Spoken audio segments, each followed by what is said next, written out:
Hello friends, welcome back to the YouTube channel dictation club. आज का dictation आनंद मासिक पत्रिका अंक 21 से लिया गया है, जो कि 4 स्पीड 80 शब्द प्रति मिनट, 90 शब्द प्रति मिनट, 100 शब्द प्रति मिनट और 120 शब्द प्रति मिनट की गति से डाला जाएगा। इसको आप अपनी स्पीड के अनुसार चयन करके लिख सकते हैं। इसकी पीडीएफ आपको अलग से चाहिए तो नीचे डिस्क्रिप्शन बॉक्स से आप टेलीग्राम चैनल ज्वाइन कर लीजिए। वहाँ आपको इसकी लिंक पिंड मिल जाएगी। और आपको अगर डिक्टेशन पसंद आता है तो वीडियो को लाइक कर दीजिए और चैनल को सब्सक्राइब कर लीजिए। तो ज़्यादा समय ना लेते हुए डिक्टेशन स्टार्ट करते हैं 5 सेकंड के बाद।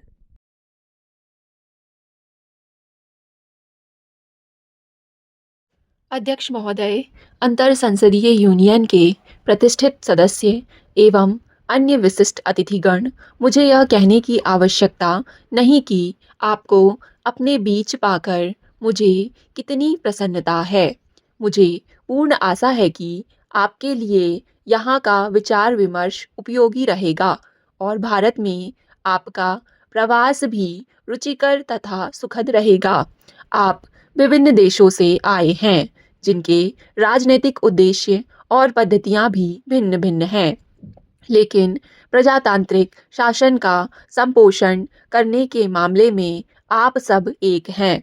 आपको यह एहसास तो है ही कि आप जो भी कानून बनाते हैं उनका परिपालन जनता द्वारा उसी सीमा तक हो सकता है जिस सीमा तक उनमें उच्च सिद्धांतों का समावेश हो और उनमें जनता की भलाई निहित हो।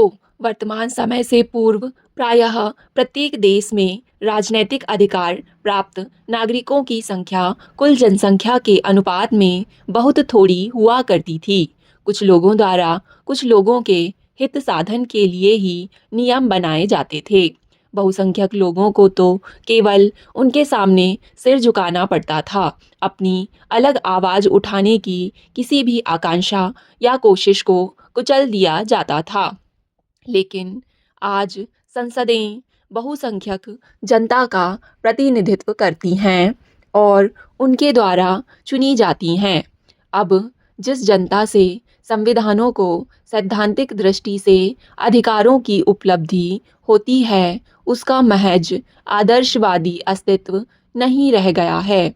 अब तो वे ही शक्ति के स्रोत हैं। भारत विश्व का सबसे बड़ा लोकतंत्र है। आप जानते हैं कि हमारे यहाँ सभी वयस्कों को मताधिकार प्राप्त है।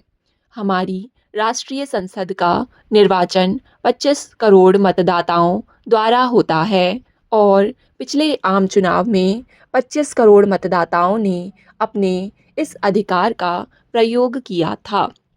हमारे 17 राज्यों में निर्वाचित विधानसभाएं ग्रामीण क्षेत्र में हमारी जनता अपनी ग्राम और जिला परिषदों का चुनाव करती है, लेकिन लोकतंत्र के संचालन की कसौटी केवल मतदाताओं की संख्या अथवा मताधिकार का प्रयोग करने वालों का प्रतिशत नहीं, बल्कि वह दृढ़ आस्था होनी चाहिए जो हमारी जनता की इन प्रातिनिधिक संस्थाओं में है।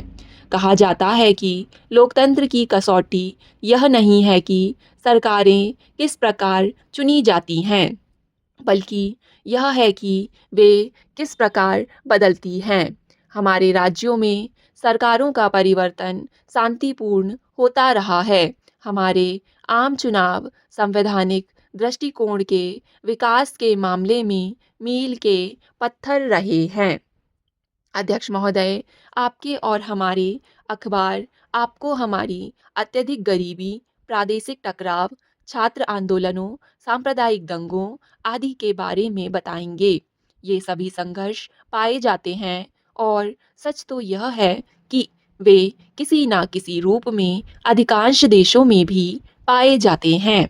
इसमें से कुछ के पीछे ऐतिहासिक कारण हैं, तो कुछ अनिवार्य तनावों के फलस्वरूप हैं जो किसी भी विकासमान और परिवर्तनशील समाज में प्रकट रहते हैं।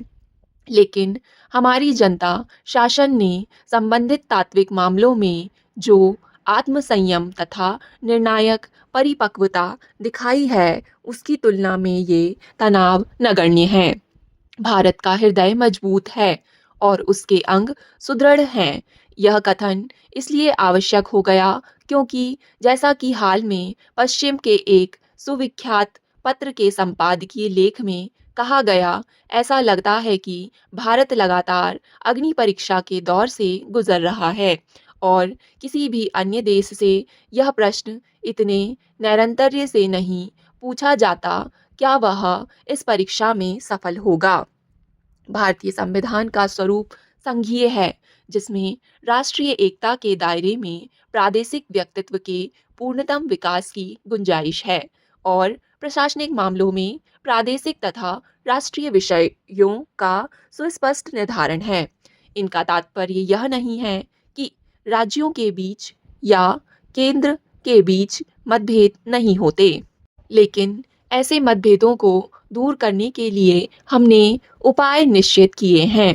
2 वर्ष पूर्व आम चुनाव के बाद कुछ राज्यों में ऐसे दलों की सरकारें बनी जो भारतीय राष्ट्रीय कांग्रेस के, जो केंद्र में सत्ता थी, विरोधी थे।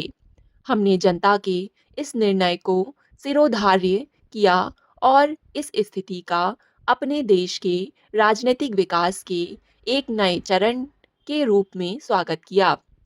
कुल मिलाकर केंद्रीय सरकार को सभी राज्यों के मुख्यमंत्रियों का सहयोग मिला है, चाहे वे कांग्रेसी सरकारों के मुखिया हों या गैर कांग्रेसी सरकारों के।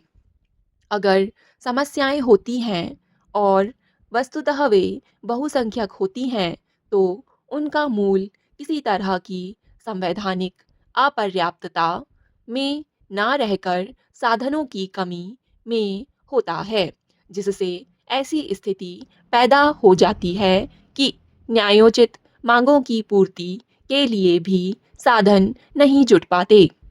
अतीत में हुए सांस्कृतिक और भाषाई दमन तथा आर्थिक असमानताओं के कारण प्रादेशिक स्वाभिमान की ऐसी भावना पैदा हो जाती है, प्रायः कि वे अपने प्रदेश को राष्ट्र के ऊपर माने। अध्यक्ष महोदय, विभिन्न राज्यों की अधिकतर सहकारी संस्थाओं में कार्मिकों के विभाग से प्रतिनियुक्ति की प्रथा प्रारंभिक आवश्यकता के आधार पर प्रारंभ हुई। इसमें यह बात अंतर्निहित थी कि कुछ समय पश्चात इन सहकारी संस्थाओं के स्वयं के कार्मिक वहाँ के कार्यों को संभाल लेंगे और विभाग से प्रतिनियुक्ति पर आए कार्मिक अपने विभाग को वापस लौट जाएंगे। लेकिन ऐसा वास्तविक रूप से नहीं हो पाया। सहकारी संस्थाओं के विकास के साथ साथ यह प्रथा और सुदृढ़ होती गई और इससे संस्था के स्वयं के कार्मिक संस्था के कार्यों की जवाबदारी नहीं ले पाए। प्रतिनियुक्ति पर विभाग से आए कार्मिकों का स्थानांतरण भी एक प्रकार की सहकारी संस्था से दूसरे प्रकार की सहकारी संस्था में बहुधा होने लगा, जैसे सहकारी बैंक से विपणन संस्था में या विपणन संस्था से दुग्ध संस्था में। इसके फलस्वरूप वास्तविक स्थिति यह बनी कि किसी संस्था ने प्रगति नहीं की। ये स्थानांतरण निचले व मध्यम स्तर के कार्मिकों के ही नहीं हैं, अपितु संस्था के मुख्य कार्यकारी के भी हैं। वस्तु स्थिति तो यह है कि मुख्य कार्यकारी के स्थानांतरण अधिक हुए हैं। स्टॉप।